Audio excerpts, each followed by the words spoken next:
programa Outras Palavras, um oferecimento Sindiúti MG, Sindicato Único dos Trabalhadores em Educação de Minas Gerais. Olá, começamos mais um programa. A ideia do programa Somar é de você entregar a gestão das escolas estaduais para a OS, para empresas. A Vale passou a ser privatizada e a Vale passou a seguir as regras da lógica privada, de ter o interesse acima da vida. Se aproveitam de uma situação para causar ainda mais dano e para ameaçar ainda mais a nossa população. Programa Roda de Conversa destaca. Estamos aí vivendo, uma situação de tragédia, de crime, vamos dizer assim, também na Serra do Curral. Muito importante esse tema nesse momento, é um escândalo que nós vivemos neste fim de semana na região metropolitana, um incêndio criminoso, e já pode se provar que é criminoso porque a natureza não põe fogo em si mesmo. Alguém colocou fogo e, por coincidência, num momento bastante delicado da disputa, se vai ter mineração ou não na Serra do Curral, nós estamos fazendo um enfrentamento e uma resistência para impedir que se implemente esse crime, através desse processo de licenciamento questionável, inclusive judicialmente. Nós estamos vendo esforço da mineradora em tentar implementar a todo custo, e também os interesses políticos por trás disso, porque o processo dirigido do licenciamento ambiental é feito pelo governo do estado e nós vimos várias irregularidades. E, coincidentemente, o incêndio começar justamente onde eles querem desmatar. É muita coincidência, precisa ser feito um inquérito policial urgente para apurar a veracidade do que aconteceu, para de fato punir os culpados, e aí também averiguar, através do Ministério Público, do inquérito policial, se houve negligência ou não do Estado, porque é muito sério. A gente sabe que o incêndio começou na sexta-feira à tarde, imediatamente a sociedade acionou os órgãos públicos responsáveis do Estado e a providência maior só chegou no sábado de manhã. Ou seja, teve um tempo que o fogo se alastrou por toda a serra, causando um problema imenso a toda a população, porque a fumaça que foi respirada pelas pessoas na região metropolitana, o massacre da fauna e da flora, que causa muita dor, indignação daquelas pessoas que sabem que a Mãe Natureza é parte de nós não estamos separados. Quem separa são as mineradoras, a natureza, porque eles colocam o lucro acima da vida, e acima da vida das pessoas, acima da vida dos animais, acima da vida da vegetação, da Mata Atlântica, que ainda é o que possibilita uma certa pureza no ar, e que agora esse fogo criminoso destruiu tudo isso na nossa região. A gente sabe que a natureza é capaz de se recompor, as chuvas estão próximas, e ela vai se recompor, mas nós precisamos impedir que o crime seja continuado através da mineração. Os interesses econômicos são muito claros na Serra do Curral, o que vai ameaçar toda a nossa gente. Portanto, é crime em cima de crime. E quem paga a conta é a sociedade, é a Mãe Natureza.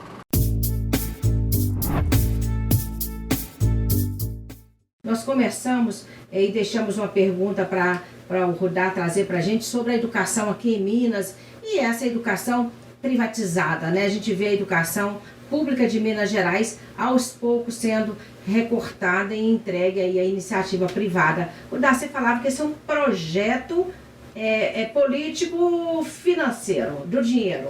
Explica isso para a gente, por que privatizar para esse governo é bom? O que acontece é o seguinte, o estado de Minas Gerais é o estado que mais tem deputado estadual empresário.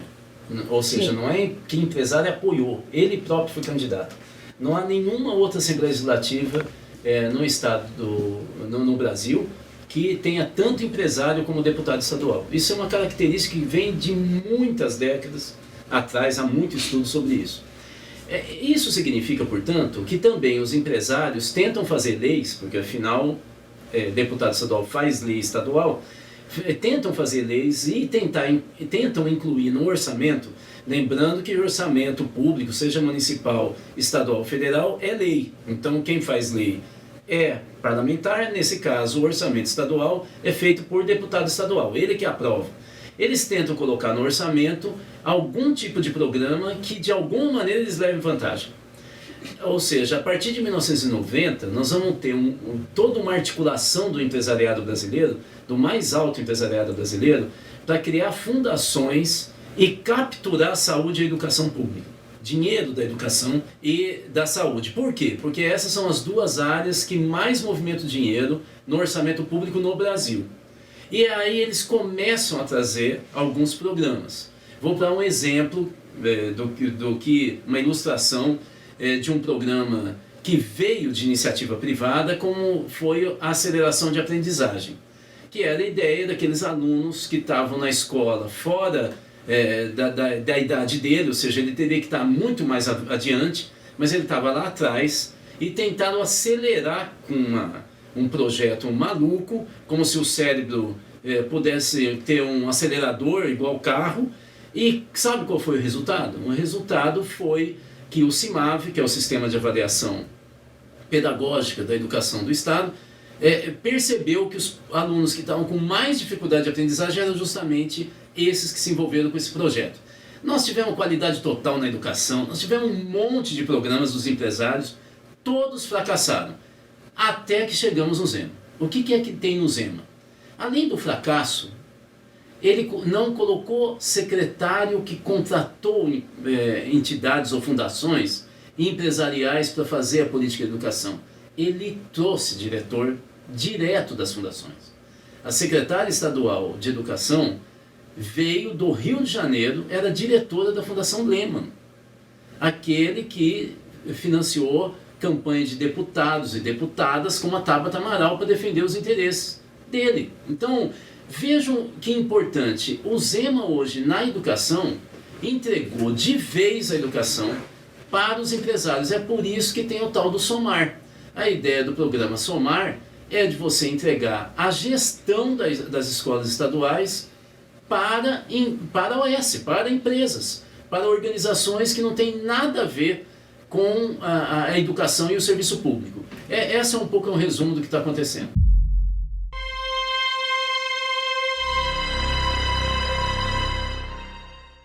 Como é que está do ponto de vista político a questão dessa pauta? Brumadinho e Mariana não são mentiras. A população presenciou a morte de 20 pessoas lá em Mariana, 19 mais um aborto forçado, as 272 vidas ceifadas, que ainda estão alguns corpos a serem encontrados, pelo massacre que a Vale cometeu em Brumadinho, matando não só as pessoas, destruindo um rio, poluindo um rio com metal pesado, e nós estamos sofrendo hoje um problema de saúde seríssimo na Bacia do Rio Doce, Bacia do Rio Paraupeba. Então os escândalos na vida da nossa população mineira estão aí, provas concretas do que é uma opção política.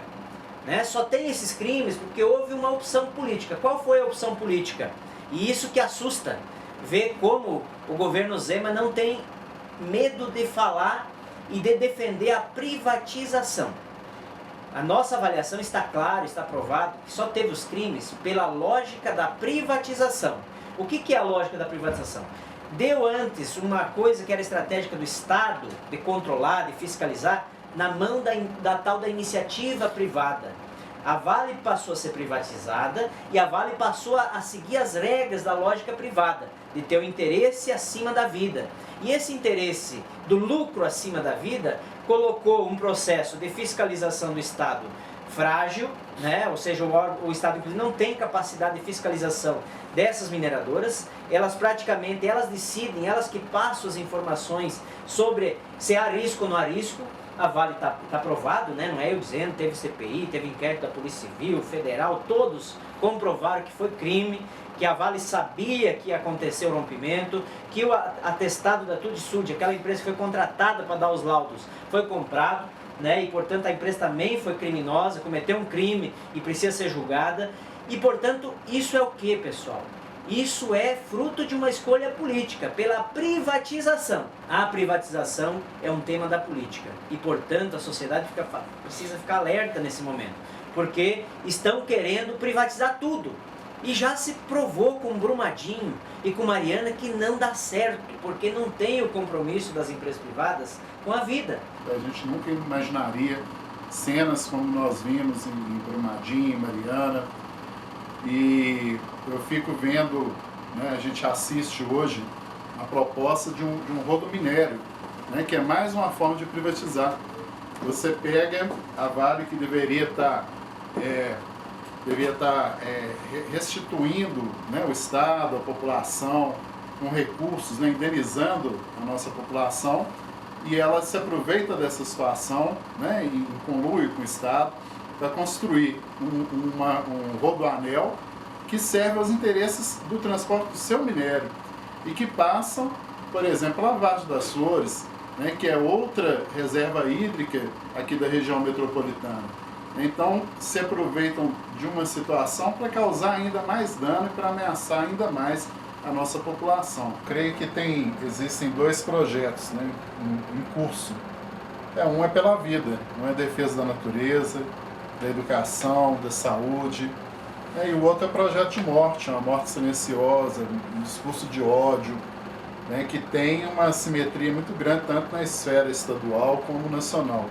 Importante nós estarmos atentos a isso, defender a vida, defender o meio ambiente, porque o lucro é para quem, no final das contas? Quem está lucrando?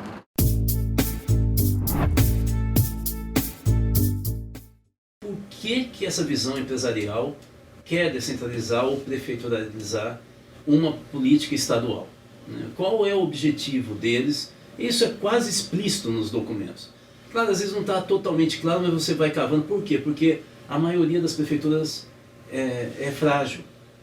E como ela é frágil tecnicamente e do ponto de vista orçamentário, ou ela depende da transferência de recursos do governo estadual e federal, e se ele não vem para financiar todo o programa, ele vai cair facilmente na rede das fundações privadas. Ou seja, é mais fácil você privatizar a educação do município frágil. Claro, se for uma cidade forte, com muita experiência, com professores organizados, vai ser mais difícil.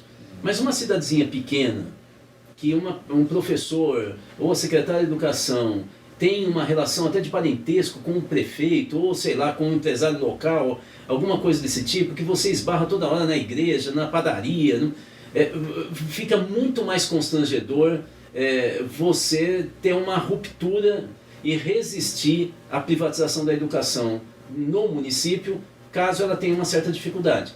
Nós já temos, inclusive, cidades aqui fortes, aqui perto, que está privatizando a gestão. Caso de Betim, né? Aqui do lado de Belo Horizonte, a Secretaria de Educação está privatizando a gestão. Você imagina uma gestão pequenininha. Então, o que eu gostaria de nesse sentido, destacar?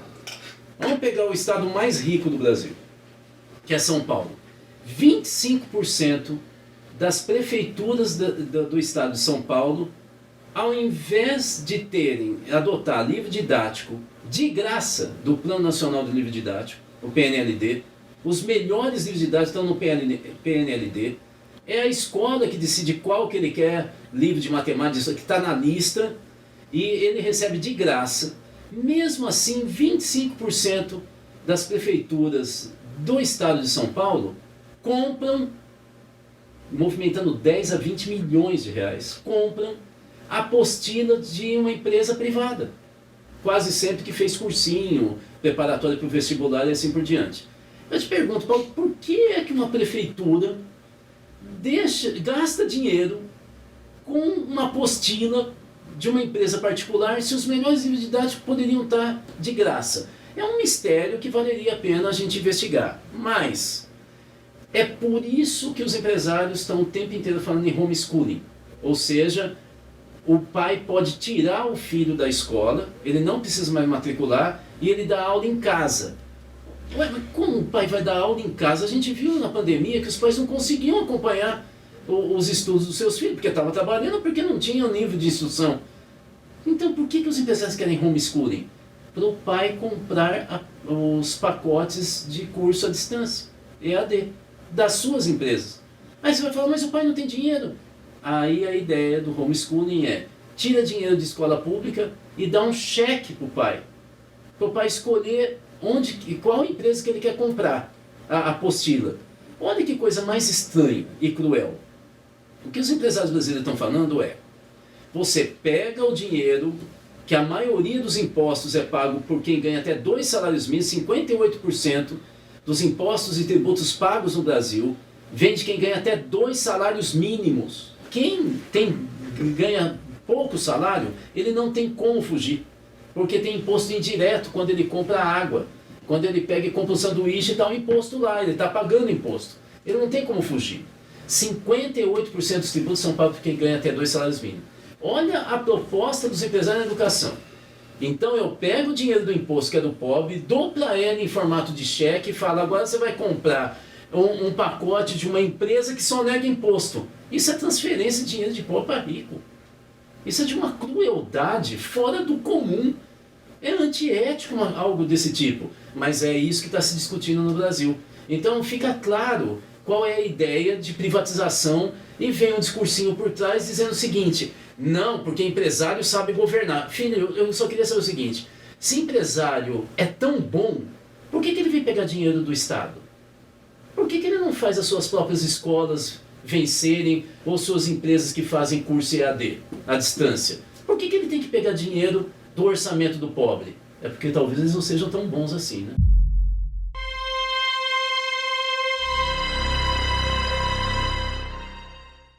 Notícia do UOL, tá? Que diz, doações, correligionário e prefeito, ex-Vale aproximam Zema da mineração. Nova Lima expõe mais uma faceta da relação entre o setor minerador e o governo Romeu Zema.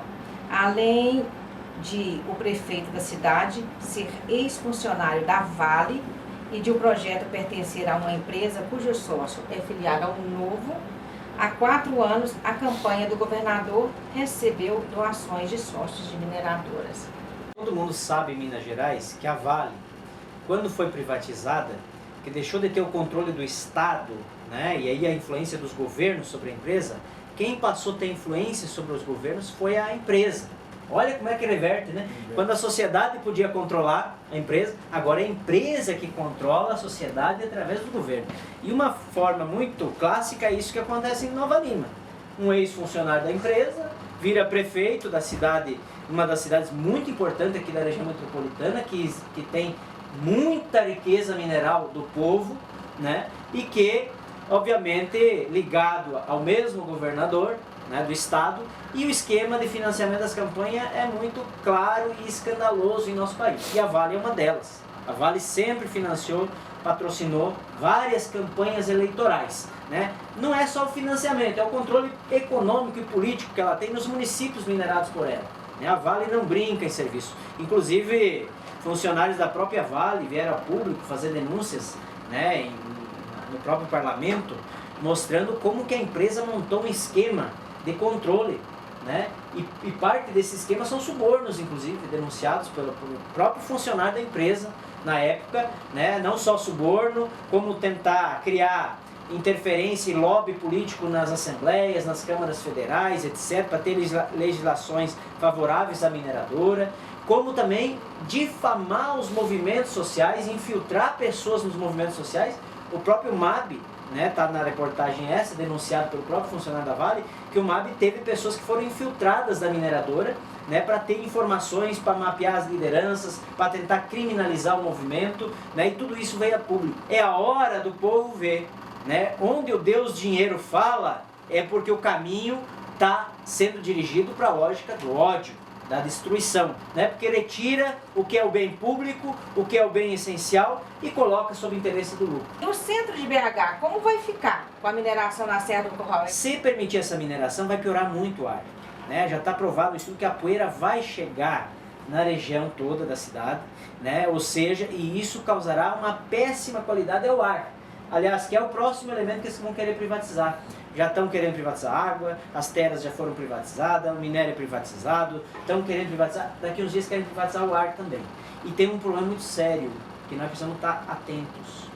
começa a ter os efeitos naturais agora da consequência, ou seja, essa lógica do lucro que levou as mineradoras a grandes emissões, não só mineradoras, várias outras empresas também, a grandes emissões de gás de efeito estufa, né, tem causado as mudanças climáticas. A última chuva que aconteceu aqui na cabeceira do Rio das Velhas e também no Paraupeba e na cabeceira do Rio, porque aqui nasce todos os rios, né? Nascem as grandes bacias hidrográficas do Brasil. Nasce a bacia do São Francisco, do Rio Doce, do Rio... ou seja, aqui é o lugar essencial. As grandes trombas d'água têm trazido efeitos terríveis. No Rio Doce, a lama contaminada chegou muito mais longe. Na bacia do Rio das Velhas, que foi contaminada por lama de minerador agora com as grandes chuvas, que foi uma enchente que fazia muitos anos que não se via. E isso cada vez mais vai ser natural. Por quê? Porque está mudando o clima todo. E se nós não tivermos ações enérgicas nesse momento da história, nós quem? A população mais pobre, o povo preto, o povo negro, né? As comunidades tradicionais, ou seja, os mais pobres é que vão pagar a conta, né? Pelo que está acontecendo com as mudanças climáticas, fruto da ganância e do lucro das grandes empresas.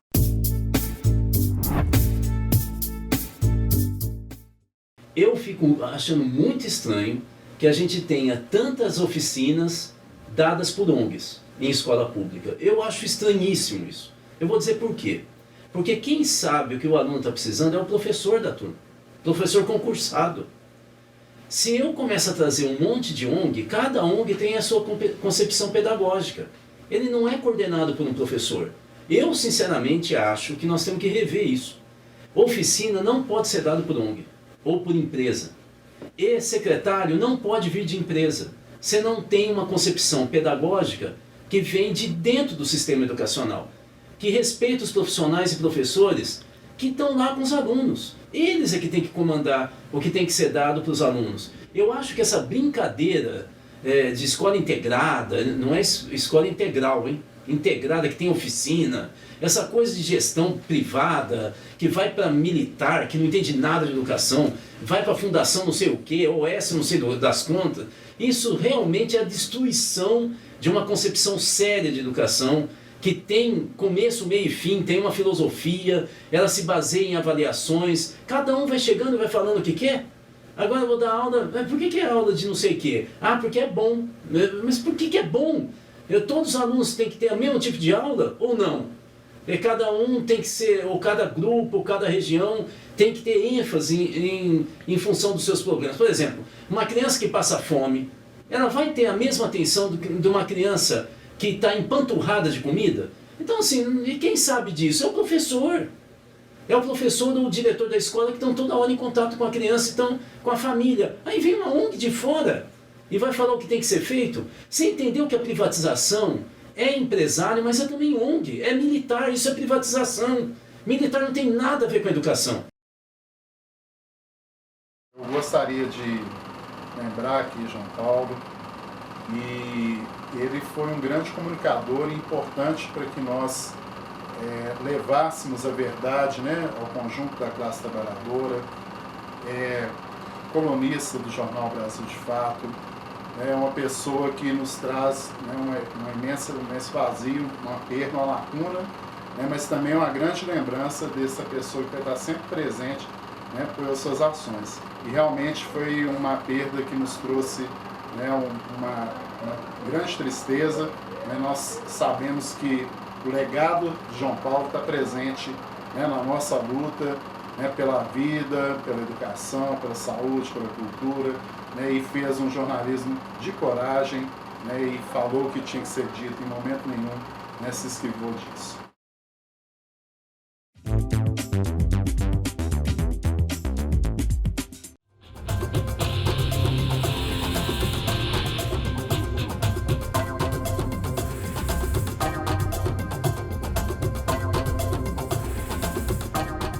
O Sindiúti, a CUT Minas e vários sindicatos que representam o funcionalismo público realizaram uma manifestação na cidade administrativa em Belo Horizonte contra o regime de recuperação fiscal. Acompanhe agora alguns dos principais momentos desta manifestação. O regime de recuperação fiscal vai colocar o Estado numa situação de fragilidade, o povo do Estado de Minas Gerais. O governo Zema é o governo do zero Estado e é o governo que não conversa com absolutamente ninguém que pensa diferente dele.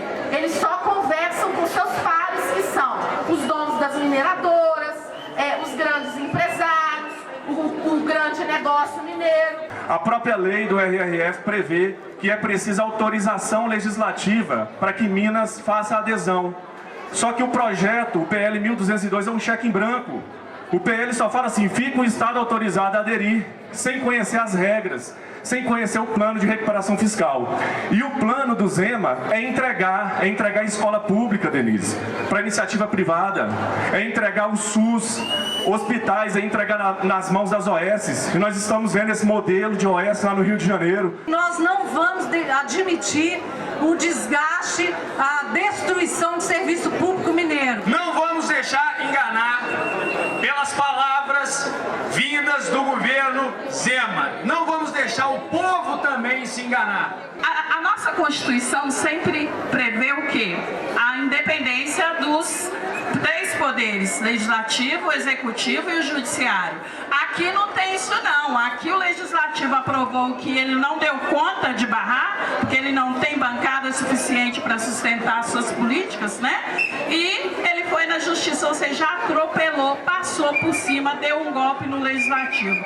O regime de recuperação fiscal, além de representar 9 anos sem reajuste, e nós estamos com uma defasagem de 60% dos nossos salários, defasagem essa acumulada por sucessivos governos nos últimos anos, representa o fim da possibilidade de concursos públicos. E as universidades estaduais mineiras não sobrevivem sem concurso público. A saúde pede socorro, tá? Fora a reforma de recuperação fiscal. E a gente tem que fortalecer a saúde, o ensino, o funcionalismo público. Pelo discurso que eu ouvi dos colegas aí de outras áreas, que está parecidíssimo com a nossa área também. Todas as dificuldades, toda a falta de apoio, toda a falta de companheirismo. Então o sindicato está aqui para rechaçar, é contra o regime de recuperação fiscal. Não precisa de fazer essa adesão ao regime de recuperação fiscal para colocar Minas nos trilhos, tem outros meios. Essa notícia do bloqueio das contas, o governo deu um tiro no pé, que ele vai atiçar mais ainda o movimento sindical mineiro.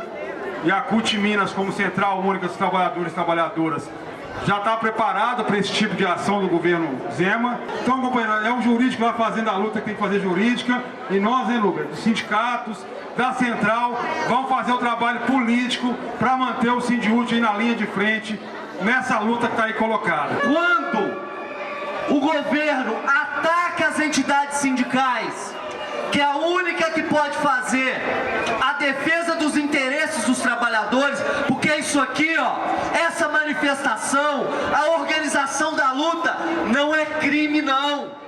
Ninguém tem que ser punido por lutar pelos seus direitos. Quem luta? Quem luta? Quem luta?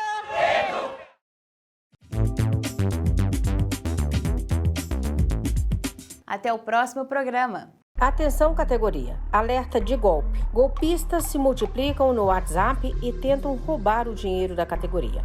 As tentativas de golpe por WhatsApp e outras plataformas contra a categoria estão cada vez mais comuns e elaboradas. Na maior parte dos casos, o golpista afirma que a vítima tem valores a receber e, para tanto, deve efetuar uma transferência de valores ou entrar em contato com outro número telefônico que não pertence ao Sindiúti MG. Nos últimos dias, foram várias mensagens circuladas. O Sindiúti reitera que só contata sindicalizados e sindicalizadas pelos canais oficiais e jamais exigirá transferências bancárias para liberar ganhos em ações judiciais. Desconfie sempre. Toda comunicação do Sindiúti MG é realizada através de telegrama e, na dúvida, os servidores devem certificar as informações por meio do número fixo 31 3481 2020. Estamos tomando as medidas judiciais cabíveis